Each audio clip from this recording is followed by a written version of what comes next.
Authenticity is one of them, I know, because with me no longer feeling like I need to hide my hair, I Hmm. can also be as weird as I want to be, and whoever's going to gravitate towards that is going to gravitate towards it.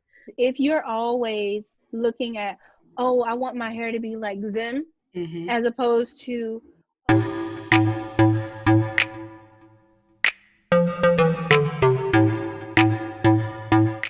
Hello, beautiful butterfly, and welcome back to Naturally Graceful.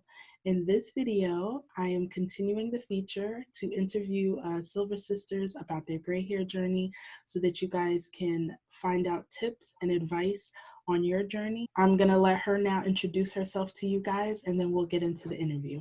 hey guys, my name's Dee. I have a YouTube and Instagram at Naturally Platinum. And tell everybody what you usually tell your people at the end of your videos. If you're naturally a diamond, show the world your shine. Yes, I love it. We're going to start the interview and ask the first question, which is, when did you notice your gray hair start to come in? So I wasn't the first one to notice my gray hair come in. I was like around 15 Mm-hmm. when when I was told I had a gray hair. It was like by my mom or my aunt or somebody. They were Mm-hmm. like, "You got gray hair. You too young for gray hair." And so as soon as like I found it, I pulled it. I'm like, I'm not dealing with this. So Right, I right. kept pulling it until I was about 17. Okay. And then after that, like, so I'm guessing when that time was, it was just like one or two. It wasn't like a lot coming in. At first, it was just the one. Mm-hmm. And then when I turned, well, around the time when I was 17, I found a second one and I started pulling out into. Did you believe in that saying that everybody says if you pluck one, then like two more will come in or something like that? So, one thing about me is I don't believe what people tell me like at face value. Like, I don't Right. just, oh, you tell me this, so it has to be true. Like, I questioned it at first. I was like, well, if that's the case, then if I pull a black hair, then more black ones should grow in That's its place. true. That's true. I love it. That phrase, oh, you're too young to have gray hair, is so common. I get that a lot too, especially when you prematurely gray. And because so many people color their hair or they pluck it, a lot of people don't know at what age Mm-hmm. it starts to come in. So I think that this is nice. Everyone's giving their ages that they had it so that people realize it comes in a lot earlier than you think. Go It ahead. was weird because I was literally the only person in my Mm, in my immediate family that I like grew up with, talked to, right. that had gray hair. Like, I mean, of course my grandparents had Mm-hmm. gray coming in and stuff like Right. that, but my mom, I have way more gray hair than my mom, and she has never Wow. dyed her hair. My aunt is just now starting to get gray hair, and she's like, I think she's in her late 30s, early Mm-hmm. 40s. Now I know that it is hereditary. It's on my mom's side Mm. because my one of my younger cousins has premature gray hair. She Mm-hmm. started getting it at when like I think she's like 19 now. Okay. Yeah. And my younger brother, he's 12 years younger than me, Mm-hmm. and he has gray hair as well. Just like where mine started, Okay. and he's looking to become a silver fox. So Oh, that's awesome. And you know, it's funny. I saw one of your recent posts and your hair looks so gorgeous. And I love that your hair, the way it's coming in is like on top. Like usually it's like on the hairline. I think just makes it even more unique that the way that it's coming in. Or do yeah, you I like the was way? I, I was frustrated at first Mm-hmm. because I wanted the halo, but I Wow. think it's the classic you want what you don't have syndrome. Yes. Yes. But I wanted the halo. I wanted to be able to like pull my hair back and see all the gray, and not Right. just have to like take a picture of the back of my head. Right. Right. You know, it's so funny.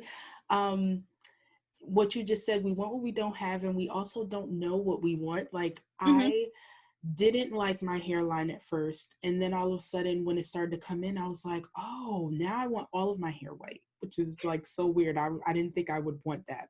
What helped you make the decision to stop dyeing your hair? What helped me was being tired. Being like I was tired of because I dyed my hair myself, I didn't go to a salon to get it done. So not having to spend however long it would take me to dye my hair. I didn't want any more spots on my ceiling because dye would get up there for what, like, I don't even know how. Right. And the biggest thing is I didn't want my daughter to feel like she needed to alter how she looked in order to fit in or in order to be liked by other people. I didn't want to try to like preach to her, you have to accept yourself while I'm not accepting myself. Like, I'm modeling behavior that I want her to take with her. The majority of it was I just didn't feel like doing it anymore. I hear you. I was tired. Also, what did you use to color your hair? The one that I would gravitate to the most, well, it really depended on what color I wanted, because I didn't start dyeing my hair until after I had my son, because when I was going to start dyeing my hair, I got pregnant, so I couldn't do it. I would go for the Ion, L'Oreal Excellence. I use that, and these are the ones that you have to, like, you get the tube and you have to mix them with the developer and stuff like that.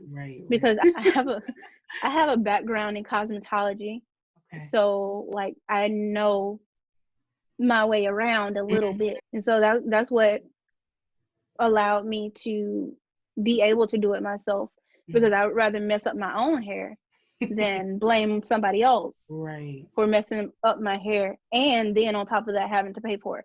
So towards the end, the biggest, well, the one that I used the most was Garnier Fructis. Got it. And I would mix different blacks together, and there was like a blue black, a jet black, and it was my blue blackety black mix. And did you find that your hair was resistant to color at all, or you just were tired of having to do the whole process? I didn't notice any. The only time I noticed like resistance was when I dyed my hair like burgundy, like bright. It was like fire truck red. It was like like my black strands or my pigmented strands would still, they would take the color really well, and my gray strands would take the color too, but it would just be like a pink, and I'm like, that's not what I wanted. Right. Towards the end, I didn't notice any resistance at all, like any it not taking or anything like that. It was just like I would literally see my roots like 2 days after I dyed my hair, and I'm like, this is foolishness. Like, I'm just now starting to get gray in my hairline. Like, each new gray hair, I'm like, yay! So, did you receive support for your decision? I did. I still have support, but I never like had anybody telling me that, you know, I needed to dye my hair or anything like that. Like, even when I was 15, like my mom and my aunt would be like, girl, that's wisdom. That's wisdom. I'm like, I don't feel wise. It's comforting now that I can inspire other women to not only accept it but love it, because accepting it is just like, oh yeah, I have it, I can't do anything about it. But there's a difference between accepting it and loving it. I would love for others who watch this to know that if they ever have feelings of like, oh my gosh, I do want to color it again, or you know, like that they're not alone with that. You know, not everybody's just like, yeah, this is great. Some really struggle. And this is why it's good what you said about how it's not just about accepting, but loving it. Out of all the things that motivated you, the fact that you want to be such an example for your daughter, I think is amazing. There's somebody, I don't know if you've heard of Ty Alexander. Yeah. She was another one that I looked at. She never colored her hair, and she saw gray hair a lot when she grew up, and so it was normal to her, and she loved it. She didn't have a negative view of gray hair, and so that's what you're doing for your daughter. I don't wish I had it, but I wonder what, like, how my life would have played out if I did have more younger people in my life that had, or that showed their gray hair. Like, what would it, like, how would I have felt about it? Would I even died at all? My biggest supporter was my husband, because I was like, should I do it? Should I don't know. I don't know. I don't think I should. He was like, I support you in whatever you do, babe. Aww. For those who are watching who don't have a supportive mate, you're not alone. There are some who don't always have the support, but it's really nice to hear from so many that they do have the support of their mate and their kids that are cheering them on, like, Mom, I love your hair. Don't dye your hair. Yeah. So my 6-year-old wants to be naturally platinum. So there's that. Did you receive negative feedback, and how did you handle it if you did? I didn't really receive much negative feedback aside from like side comments and people complimenting my hair, but not really complimenting my hair. Like, oh, your hair is so pretty. I wish I could pull it off. Like, you can't. Why not? But like I got this one dude asked me at a fast food restaurant, might I add. He asked me if I wanted the senior discount. I was like, don't try me. I'll take it.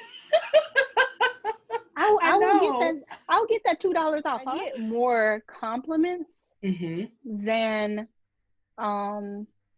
any negative feedback. Like, I'll have people that say, like, they stop me and say, oh, what did you do to your hair? I'm like, oh, it grew out of my head. So, and they're so surprised, right? Yeah. And I think that's beautiful that this also is put out there, because sometimes one of the things we're so afraid of is, am I going to look old? What are people going to say? And to hear people who have amazing feedback, that helps people maybe to not feel it might be better than you think. I had to get an MRI done. And the woman that, like, she was putting me in, she was like, you're too young to want all that hair, all that gray hair. And I was like, I know, it's such a shame it grows this way. Think of that, like, that's not the worst comment for someone to say, but it also leaves you feeling like, wait, is something wrong? It leaves you feeling like something's wrong with you, and that's not the case. Like, just because someone has gray hair doesn't mean, I mean, it could mean that something's going on, but more often than not, it's just genetics. It's about what happens to gray hair. The melanin, like, so it doesn't like drop off completely. It drops off in cycles, like you said. So sometimes the melanin will produce, and sometimes it won't, but eventually it will fade into no longer producing melanin. Because I was I made a post about this a while back. Like, why does hair look like it's fading if it doesn't turn gray? And it's because over time the melanin will deplete itself out. It's kind of like, let me see, like if you get a shampoo bottle, and I'm just using this as an example, but you get down to the end of it where it's just that little bit, and keep, and it comes out at a little bit at a time. So that's the same way, that melanin does what it does. I like that analogy, and it also shows that is a part of the genetics, where there's a clock. Like for you, it might be, we have this much left. And then for me, it's a little bit more or a little bit less. And so because of that, I noticed that a lot with the salt and pepper, more so than the white, because when the white comes in, it's very stark. But with the salt and pepper, there are some where you do see that it's not fully white. It's like gray, like you said, it's fading till it loses all of that melanin. So what emotions came up for you during frustration? Your hair journey? It was the entire, like, growing out process, and why hasn't my hair grown 6 inches overnight like I want it to? Why can't I, like, will this area to go white? Frustration was the biggest struggle for me, as it and it wasn't why is my hair going gray. It was a, why isn't it doing what I want it to do? Right. It's like, it's not supposed to be this way. Right. It's supposed to be easier. Right. So you had this, I guess, unrealistic expectation of of how it was going to go, and then some impatience because it's like, why isn't this happening faster? Or, Yeah, and that's when my impatience really set in because of the frustration, and I got really scissor happy. Like, oh, this isn't doing what it's supposed to do. Right. There was a period of time, like if you look on my Instagram timeline, there's a period of time where it just looks like my hair is not growing. Because you kept cutting because it? I kept cutting it. Yeah. So at what point would you say that you kind of like, okay, I'm gonna leave you alone and I'm gonna let you do what you need to do? So, like I said, I would much rather mess up my own hair. Right. Somebody else mess up my hair.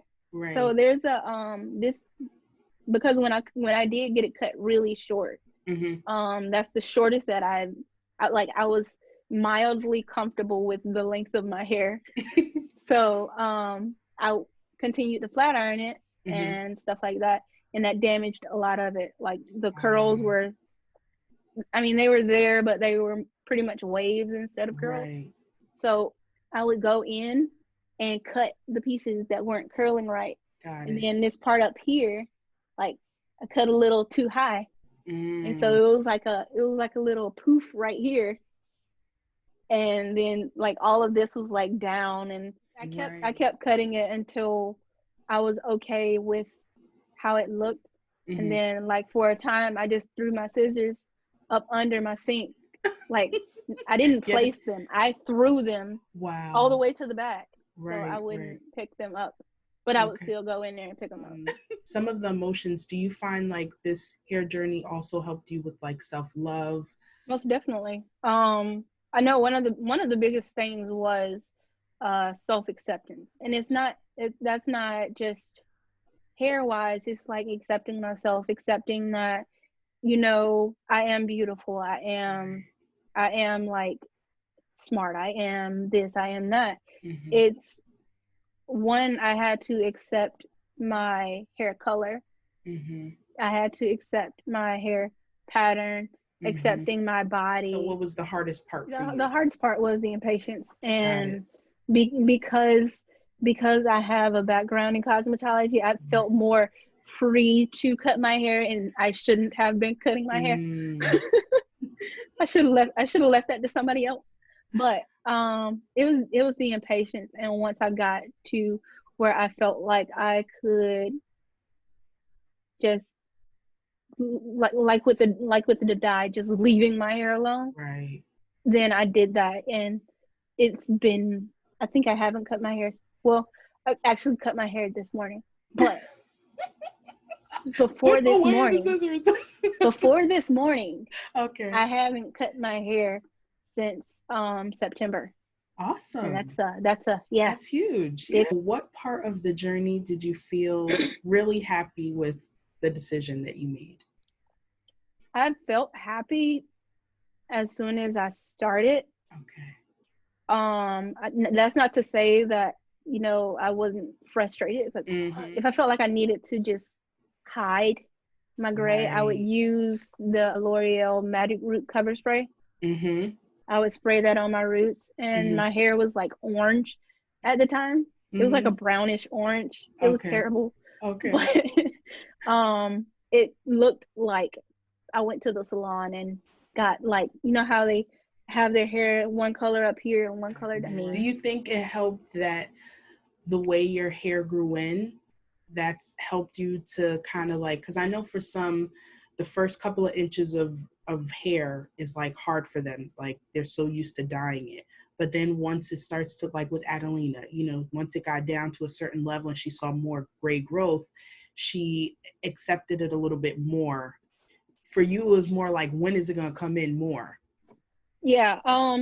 So because of the way that my hair comes in, if I wanted to like hide it, I would just like put it in a ponytail, and I would mainly do the cover spray when I was going to drill or something, so that, it wouldn't look as streaky. Right. 7 or 8 months Mm-hmm. of growth where it was like right here, and then I was like, I like that. Okay. Like I would walk past the mirror and just look at my hair like, oh, look at that. I was pretty happy Okay. from the beginning because Okay. I was like, I would call them my diamond highlights Yes. instead of my gray hair. And I Right. still call them platinum highlights Right. because I'm a diamond and I'm shining. That's right. You are. And I love this mindset that you're showing. With so many things in life, it's about our mindset and how Mhm. we look at certain things. And one of the beautiful things about everyone embracing their gray and sharing their journey is changing the script on what people think of gray, silver. What are the benefits and qualities that you gained? Authenticity is one of them, I know, because with me no longer feeling like I need to hide my hair, I Mm-hmm. can also be as weird as I want to be, and whoever's going to gravitate towards that is going to gravitate towards it. My positive outlook on, how I see myself, how I see, what's going on around me, because it's not just a me thing. Like you said, you have to have your mindset right. So Mm-hmm. if you actually have a positive mindset, you don't have to fake Right. a positive outlook. Mm-hmm. And so that's one thing that I did work on, because like I don't want to dislike my body because it doesn't look like a model's body, or Mm-hmm. like I said, if I want something and Mm-hmm. it's possible for me to get it, Mm-hmm. You just there, work on there's it. there's nothing stopping me. If I Mm-hmm. wanted to wake up at 6 o'clock and exercise, I would. I don't, but I would. Right, right. I love your humor. That's another thing that's helped me too. Like, Mm, because I love to laugh, yes. so I'm just sharing that with other people. Because if I am comfortable with how my hair looks and how people see my hair, Mm-hmm. why would I hide like myself?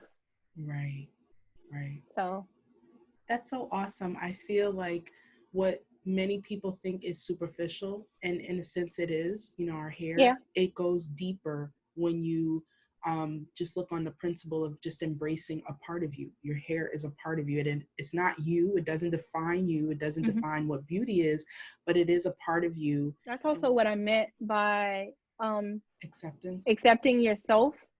Because if you're always looking at, oh, I want my hair to be like them, Mm-hmm. as opposed to, oh, I want my hair to be the best it can be, then you will Mm-hmm. always you will always be upset. You will always be discouraged. You will always Right. be frustrated. You will Right. all you and that's why I am my own hair goals. Like Right. I know how long my hair has been, and I know it can get back to that point. Mm-hmm.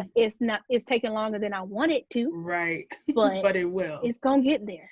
What advice would you have for a new silver sister or someone who's on the fence about going gray?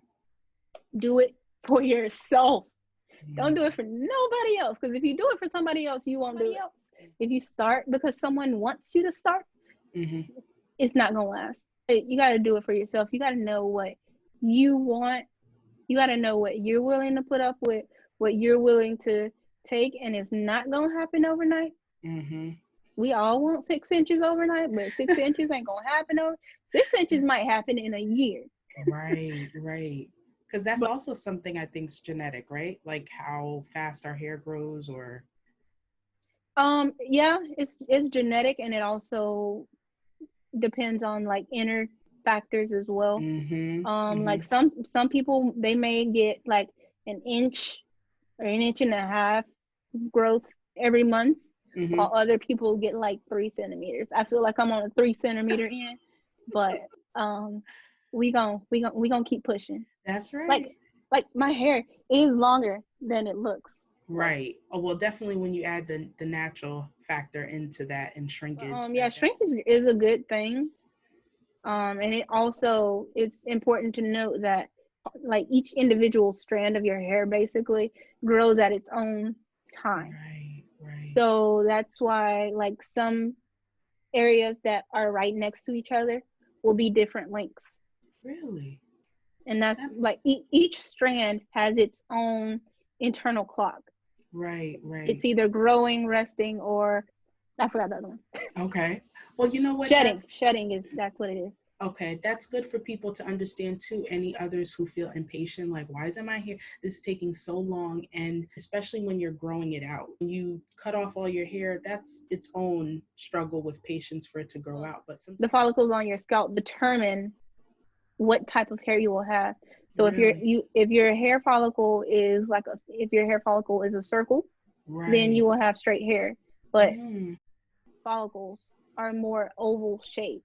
And so that's where the okay. curliness comes from. Oh, well, that's so cool. Like, I never, again, these are all things that we don't realize is happening underneath the skin, and that, when you understand that process, that could kind of help. But I think that that's interesting about how our hair grows and the clock and all of that. The only thing that's constant is change. And Yeah. so what I also think this gray hair journey is like a stepping stone for is accepting aging. Yeah, I'm accepting my gray hair now, but then it'll be like, little wrinkles. I'm in my 30s, prematurely graying. I think we also have a little bit of an advantage because we do still have some of our youth. Yeah. But it just helps you to learn to accept change. The way we approach that change can affect our experience with it, like you said, our mindset. So your curl pattern doesn't necessarily change. Mm-hmm.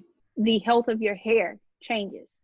So like I Mm, was saying, the size of your follicle, that is how right, your hair is going to grow. right, Like right, there's nothing you can do to change the size of your follicle, right, right. but you can take care of your hair Mm-hmm. and get it to its optimal, I guess, health. Right, right. And Or then like your hair will, performance. yeah, and then your hair will behave the way it's supposed to. I'm not going to say it's not going to be frizzy, but, Yeah, that's a really good point you just mentioned, because there are some, I have found that a lot, who'll be like, oh my gosh, if my gray hair comes in like yours, I'll definitely do it. And I even got that even when I went natural. Like, if my curl pattern was like yours, I would do it. mm-hmm, And I want to inspire people, however it comes out of your head, what color, what pattern, accept that and know that that is your beauty, your uniqueness. yeah, Because it can be hard, like you said, if you are just looking and saying, if it's this way, and you put a condition on it, mm-hmm, then you're, like you said, setting yourself up for disappointment.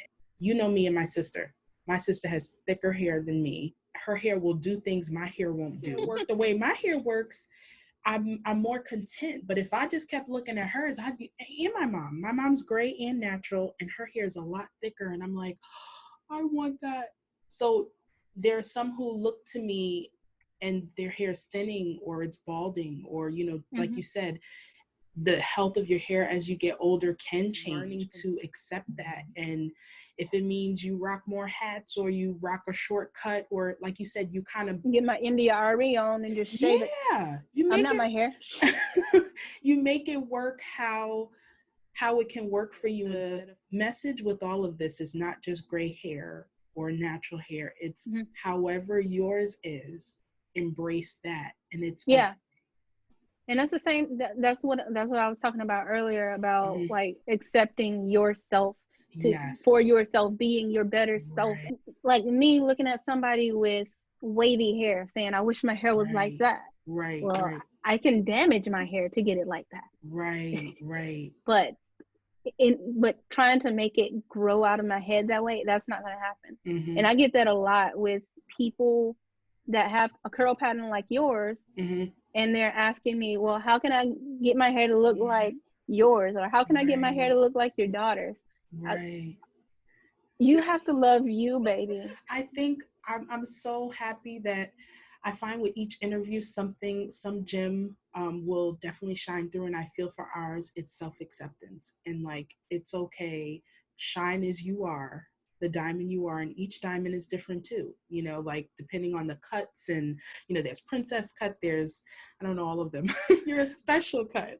Yeah. Yes, I like So that word. I like yeah, that better. it is about self-acceptance. And if we can inspire, not just go gray, but inspire, accept you as you are, Mm-hmm. embrace that. What I also think is another beautiful thing of this is when you're comfortable in your own skin, it's attractive. Mm-hmm. People will gravitate toward you because they're like, wow, she feels real, she feels down to earth, she's not trying to be something she's not. So that is the deeper thing that comes from this journey. It's not just like, oh, well, okay, I want my hair to be gray so that I could feel like that. No, you could feel like that even as you are, you know, right now. So in the midst of accepting yourself as you are, don't feel you need to keep yourself tied to people that don't think like you do, like people that tend to be negative, Mm-hmm. or people that make you feel like, if somebody makes you feel jealous, Mm-hmm. or like gives you anxiety, or Mm-hmm. just any other negative emotion that you can feel, distance yourself. Mm-hmm. You can still love people from a distance. Mm-hmm. Mm-hmm. Sometimes you can love them better from a distance, because Mm. there's a season for everything. Yes, there is. Yes, there is. Well, this was so good.